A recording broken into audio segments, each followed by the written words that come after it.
Et cette servitude peut seulement être brisée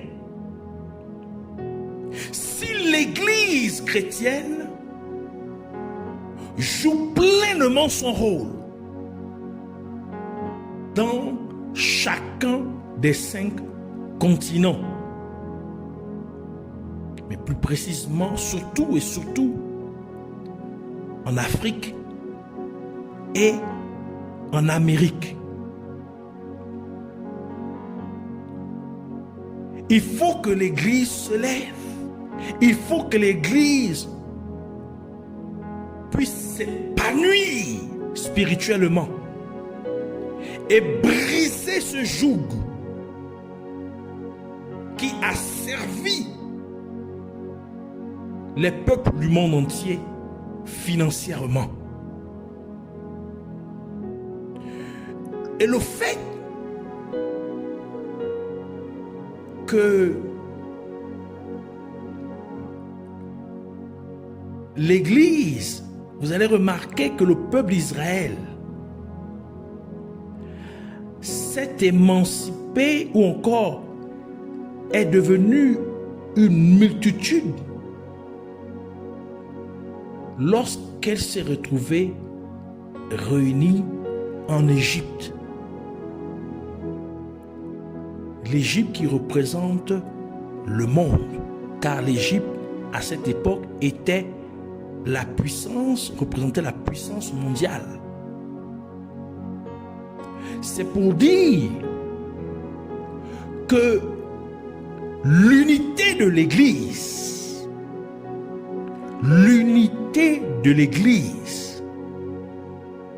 va créer donc l'unité de ces 5, parce que voici les enfants de ces 5 épouses se sont réunis, sont retrouvés unis en Égypte, c'est-à-dire dans le monde. Et c'est ainsi qu'ils se sont multipliés tellement que même les Égyptiens avaient peur. Et même l'oppression des Égyptiens ne pouvait arrêter leur croissance. C'est pour dire que l'unité de l'Église de ces 5 continents dans le monde entier est essentielle pour un réveil à travers le monde entier. Un réveil qui va amener la plus grande moisson d'âmes, qui va multiplier, qui va faire croître le royaume de Dieu ici-bas sur terre, avec la plus grande récolte d'âmes que le monde et le royaume de Dieu n'aient jamais vu ni expérimenté. Et le fait que tous les enfants de Jacob vinrent en Égypte, rejoignent les enfants de Joseph, qui étaient déjà en Égypte, et aussi la prophétie de Jésus-Christ envoyant son Église dans le monde. Car l'Église, à cette époque, représentait le monde parce que c'était le centre principal du pouvoir. Ainsi, Jésus a envoyé l'Église dans le monde pour prêcher sa parole, afin que les gens croient et soient sauvés. Matthieu chapitre 28, verset 18 à 20 qui dit: Jésus, et s'étant approché, leur parla ainsi: tout pouvoir m'a été donné dans le ciel et sur la terre. Allez, faites de toutes les nations des disciples, les baptisant au nom du Père, du Fils et du Saint-Esprit, et enseignez-leur à observer tout ce que je vous ai prescrit. Et voici, je suis avec vous tous les jours jusqu'à la fin du monde. Marc chapitre 16, verset 15 à 16, qui Jésus ajoute pour dire: puis il leur dit, allez partout le monde et prêchez la bonne nouvelle à toute la création. Celui qui croira et qui sera baptisé sera sauvé, mais celui qui ne croira pas sera condamné. Dans Jean chapitre 17, verset 1 à 22, Jésus à prier pour l'Église, demandant à Dieu le Père de ne pas retirer l'Église du monde, mais de garder l'Église de tout mal. Il a prié pour demander à Dieu de garder l'Église dans toute la vérité, dans la vérité, et de la garder l'Église unie, comme lui et le Père sont un. Comme lui et le Père sont un. Le nom Léa signifie las, c'est-à-dire fatigué, épuisé ou endormi. Cela peut donc expliquer pourquoi l'impact de l'église chrétienne primitive, donc l'église qui a commencé en Asie, plus précisément en Israël, à Jérusalem, formée par les apôtres et tous les autres disciples de Jésus-Christ, vint à décliner. Et c'était en fait causé par les nombreuses persécutions que l'église chrétienne a dû endurer, et en conséquence, de nombreux pionniers de l'église primitive furent tués, d'où l'église chrétienne primitive fut épuisée. Judas est le quatrième fils de Léa, et à travers lui provient la tribu de Judas, par laquelle est venu Jésus-Christ. C'est pourquoi Jésus-Christ est appelé le lion de la tribu de Judas, tel qu'indiqué dans la parole de Dieu, à Apocalypse chapitre 5, verset 5, qui dit: et l'un des vieillards me dit, ne pleure point, voici le lion de la tribu de Judas, le rejeton de David, a vaincu pour ouvrir le livre et les 7 sceaux. Le fait que Léa soit celle par qui le Messie, Jésus-Christ, est c'est pour prophétiser que c'est aussi de l'église chrétienne continentale d'Asie que viendra la fin des souffrances du monde entier.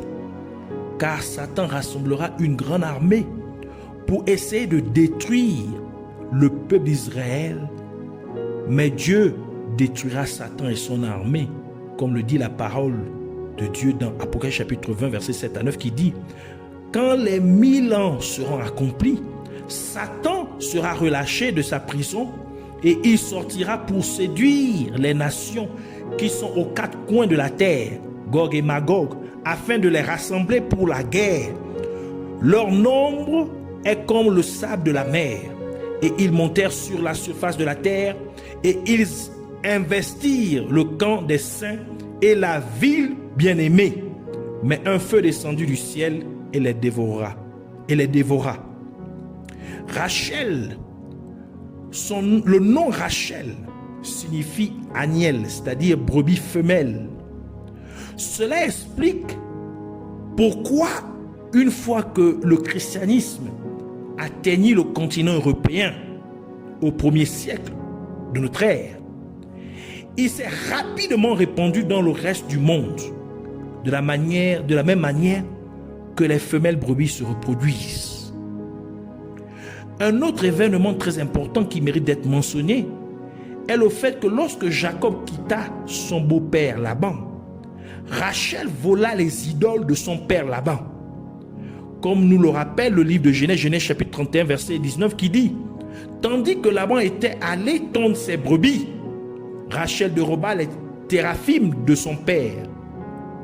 Et cela explique pourquoi, lorsque le christianisme fut arrivé en Europe, en particulier après la mort des premiers apôtres et disciples de Jésus-Christ, les Européens ont incorporé de nombreux cultes idolâtres dans le christianisme, changeant la vraie doctrine chrétienne. Et cela a été principalement fait par l'Église catholique romaine, qui a incorporé par exemple le culte de Marie, l'établissant comme la mère de Dieu. Ils ont ajouté le baptême d'eau pour les bébés et les enfants, le culte et les prières aux anges, des choses que Jésus-Christ n'a jamais enseignées, ni ses disciples. Par conséquent, une telle corruption de la vraie doctrine chrétienne est représentée par le fait que Rachel, qui représente l'église chrétienne d'Europe, a embrassé le Dieu de son mari Jacob, mais elle a également emporté avec elle les idoles de son père Laban. Et qui de plus, c'est le fait que lorsque Laban a poursuivi Jacob pour récupérer ses idoles, Rachel s'est assise sur ses idoles et elle mentit à son père qu'elle ne pouvait pas se tenir debout à cause de ses menstruations. Genèse chapitre 31 verset 32 à 35 qui dit: mais périt celui auprès duquel tu trouveras tes dieux. En présence de nos frères, examine ce qui t'appartient chez moi et prends-le. Jacob ne savait pas que Rachel les eut dérobés. Laban entra dans la tente de Jacob, dans la tente de Léa, dans la tente des deux servantes, et il ne trouva rien. Il sortit de la tente de Léa et entra dans la tente de Rachel. Rachel avait pris les téraphim, les avait mis sous le bas du chameau et s'était assise dessus. Laban fouilla toute la tente et ne trouva rien. Elle dit à son père: que mon Seigneur ne se fâche point si je ne puis me lever devant toi, car j'ai ce qui est ordinaire aux femmes, c'est-à-dire ses menstruations. Il chercha et ne trouva point les téraphim. Et ce mensonge de Rachel fut la cause de sa mort. Car comme elle mentit sur ses menstruations, quand une femme a des menstruations, c'est-à-dire qu'elle a des écoulements de sang, c'est bien par des écoulements de sang aussi que Rachel mourut en donnant naissance à son deuxième enfant, Benjamin. Genèse chapitre 35 verset 18 à 19 qui dit: et comme elle allait rendre l'âme, car elle était mourante, elle lui donna le nom de Bénoni, mais le père l'appela Benjamin. Rachel mourut et elle fut enterrée sur le chemin d'Ephrata, qui est Bethléem. Donc Rachel mourut durant l'accouchement de son deuxième enfant. Donc c'est-à-dire, quand on accouche, on fait aussi sortir du sang. Et c'est bien cela qui a mis fin à ses jours. Cela semble expliquer pourquoi, malgré le fait que la majorité des Européens prétendent être chrétiens, il semble pourtant que le vrai christianisme en Europe soit mort.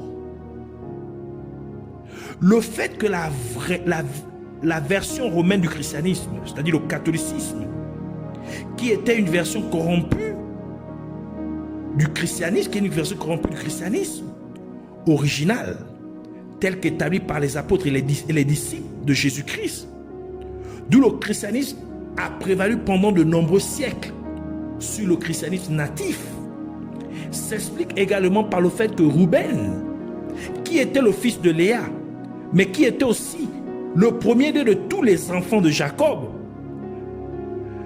mais parce qu'il coucha avec la femme de son père, c'est-à-dire il coucha avec Bila, Jacob attribua donc le droit d'aînesse, c'est-à-dire le droit de premier-né, à Joseph, le fils de Rachel. Genèse chapitre 35 verset 22 qui dit: pendant qu'Israël, c'est-à-dire Jacob, habitait cette contrée, Ruben alla coucher avec Bila, concubine de son père, et Israël l'a pris. 1 Chronique chapitre 5 verset 1 qui dit: fils de Ruben, premier-né d'Israël, car il était le premier-né, mais parce qu'il suivait la couche de son père, donc en dormant avec la femme, l'une des femmes de son père, son droit d'aînesse fut donné au fils de Jacob, au fils de Joseph, fils d'Israël. Toutefois, Joseph ne dut pas être enregistré dans les généalogies comme premier-né. Mais le droit d'aînesse revenait aux fils de Joseph, qui sont les enfants issu de Rachel. Cela signifie que la prédominance fut retirée au fils de Léa, Léa qui représente l'église chrétienne continentale asiatique, et elle fut donnée au fils de Rachel, Rachel qui représente l'église chrétienne continentale européenne. Et cela explique pourquoi le catholicisme était la version prédominante du christianisme pendant plusieurs siècles, jusqu'au 19e siècle de notre ère. C'est là où la tendance a commencé à changer. Le nom Bila signifie sans souci, c'est-à-dire aussi indifférente, calme, sereine. Et cela pourrait expliquer pourquoi, même si c'est au 1er siècle de notre ère que l'église chrétienne africaine fut fondée, ce n'est qu'au 20e siècle après Jésus-Christ, c'est-à-dire de notre ère, qu'elle a vraiment émergé sur le continent africain. Même au point que 49% de la population africaine est chrétienne. Et d'après une étude menée en 2018 par Gordon Conwell, Theological Seminary, plus de chrétiens vivent en Afrique que sur tout autre continent, avec 631 millions de chrétiens. Et avec des chiffres mis à jour en 2021, il y a maintenant 685 millions de chrétiens en Afrique. Cela signifie que pendant environ 19 siècles, l'Afrique était indifférente. C'est-à-dire elle était restée calme à l'égard du christianisme. Jusqu'au XXe siècle seulement que cela a changé. Mais aussi, le fait d'être sans souci explique aussi, c'est aussi une prophétie pour dire qu'à l'égard de ce qui se passe, des mouvements qui puissent se passer dans le monde, à l'égard des malheurs qui puissent s'abattre dans le monde, l'Afrique sera le continent le plus insoucieux, c'est-à-dire sans souci, sera le continent le plus serein, le fait qui sera le moins atteint par la majorité des fléaux qui s'abattent sur la terre. Par exemple, on peut prendre cette pandémie en dehors des villes principales, à l'intérieur des autres villes en Afrique. La pandémie est moins ressentie dans la majorité des pays d'Afrique. Certains endroits même, les gens ne prennent même pas conscience de cette pandémie. Ils vivent comme si elle n'existait pas. Et comme nous l'avons déjà mentionné, Rouben, fils de Léa, coucha avec Bila, la troisième femme de son père Jacob. Cet acte veut dire que beaucoup d'éléments du judaïsme, parce que Léa fait partie de l'église primitive, de l'église asiatique qui est née en Israël, et Bila représente l'église africaine, l'église chrétienne africaine. Donc le fait que Rouben, qui est issu de Léa, coucha avec Bila, cet acte veut dire que beaucoup d'éléments du judaïsme s'infiltreraient dans l'église chrétienne d'Afrique. Cela pourrait expliquer pourquoi, par exemple, la plupart des traditions africaines circoncisent leurs enfants mâles. Zilpa, le nom Zilpa signifie ruissellement, ruisselant ou égouttage. C'est-à-dire apparaître lentement, progressivement. En ayant cette compréhension à l'esprit, nous pouvons maintenant expliquer pourquoi, bien que le christianisme ait commencé au 1er siècle de notre ère, pourtant ce n'est qu'au 18e siècle de notre ère, c'est-à-dire après Jésus-Christ, que l'église chrétienne d'Amérique fut née. Car comme Zilpa signifie apparaissant lentement ou progressivement, l'église chrétienne américaine a émergé lentement, a pris du temps, progressivement. Asnaf, son nom signifie « elle appartient à son père ». Et cela nous dit que le continent d'Australie, Océanie, a pu peut-être sembler être oublié. Pourtant, Dieu dit qu'il a aussi une église qui lui appartient là-bas. De la même manière que Joseph, sa femme et ses enfants furent longtemps séparés des autres Israélites. À la fin, ils furent tous réunis et les enfants de Joseph devinrent ainsi les enfants de Jacob. Donc Dieu, dans ces contrées, il a aussi son peuple. C'est pourquoi, en dernière position, l'Église chrétienne a pris naissance dans ces endroits, dans ce continent. Le fait que Léa donna 6 fils à Jacob et que toutes les autres femmes eurent chacune 2 fils, et même Asnaf, la femme de Joseph, ceci nous révèle donc que l'église qui a eu le plus grand impact était la première église chrétienne, c'est-à-dire l'église chrétienne d'Asie, celle qui est issue d'Israël, celle qui est issue des apôtres et des disciples de Jésus-Christ. Tandis que les autres églises continentales auraient exactement le même impact. C'est là la signification du fait que toutes les autres épouses eurent exactement 2 enfants. Ici, Dieu nous fait voir la répartition de son Église et l'influence, ce qui influençait l'Église et quel est l'état spirituel de l'Église. Et cela nous permet de comprendre ce que nous devons faire, comment nous devons prier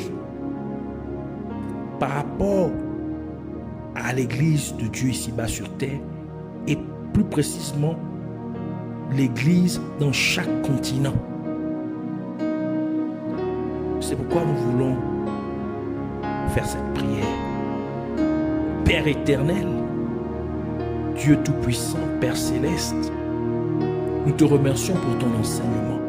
Nous te remercions de nous avoir donné un aperçu de ta sagesse infinie.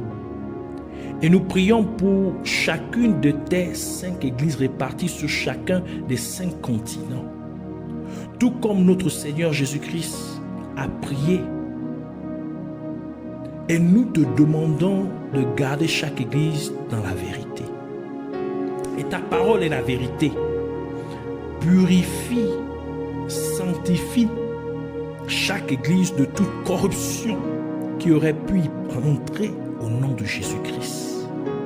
Restaure la véritable doctrine dans chacune des 5 églises qui se trouvent dans les 5 continents du monde. Puisses-tu renouveler la force de chacune des églises pour qu'elles ne s'épuisent plus au nom de Jésus-Christ.